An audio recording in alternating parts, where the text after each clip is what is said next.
Hey guys, welcome back to Midweek Mobility. Claudia Challoner here, Doctor of Physical Therapy with Movement RX.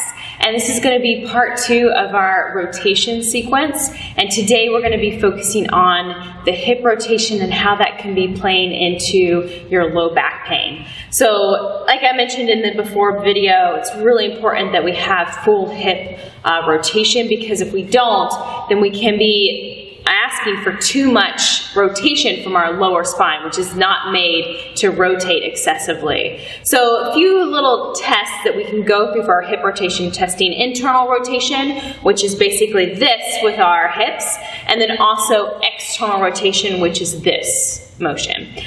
So just seated, you can just seated 90-degree position with your hip, bringing one leg up. We're looking for about 45-degree angle from here to there, okay? So I have it pretty good on that side. This side is a little bit less. I know that I'm a little bit limited with my external rotation on that side, which I'm working on. And then the other one is going to be for our internal rotation. So I like to do this one in more of a functional position. So standing, toes are going to be facing forward, and what you're going to do is you're going to rotate to where you're facing all up to your right side. So you're going to pivot on that back leg to where your toe is also facing in this direction here. If you see, I'm asking for internal rotation with this hip as well as that back hip. Okay, so we're going to do a couple of rotations here. So all the way around, I'm asking full rotation of both hips. Now, a lot of people will do this and do this number, okay?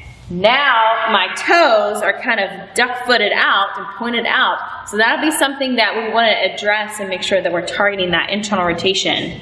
So, a couple of mobility tips that we can go through.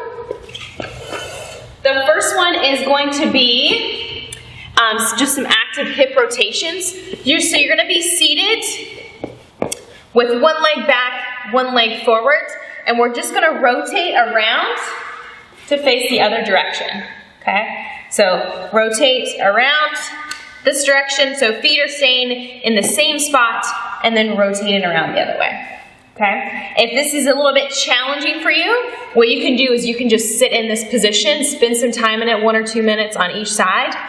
You can also use your hands for assistance as you rotate around, okay? And then work up to using no hands. The next one is going to be utilizing a band. This is going to be for that internal rotation of your hip. You're going to utilize a band. We want it to be pulling at about a 45-degree angle back this way, okay? So band is going to go right up into the hip joint. I'm going to utilize a kettlebell. You can also utilize a rig if you have a good setup for that. So the band is pulling at that 45-degree angle. I'm going to brace the inside of my foot on the kettlebell, and then I'm going to bring my back leg straight, and I'm going to rotate my upper torso, just kind of side bend my torso to that direction there.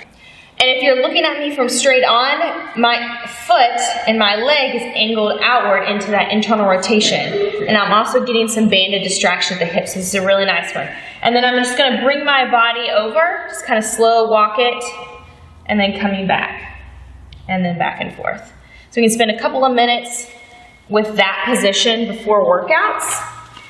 The other one is going to be a pigeon stretch or a pigeon pose, which many of you guys have already completed in a workout or in a warm-up.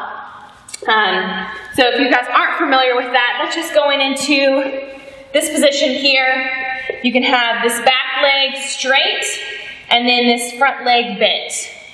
And you can come down to the floor, stretching, feeling the stretch in that right side of your hip. If this is too difficult for someone and they're really lacking that rotation with their hip, with that external rotation, then a variation that I like to do is utilizing a foam roller.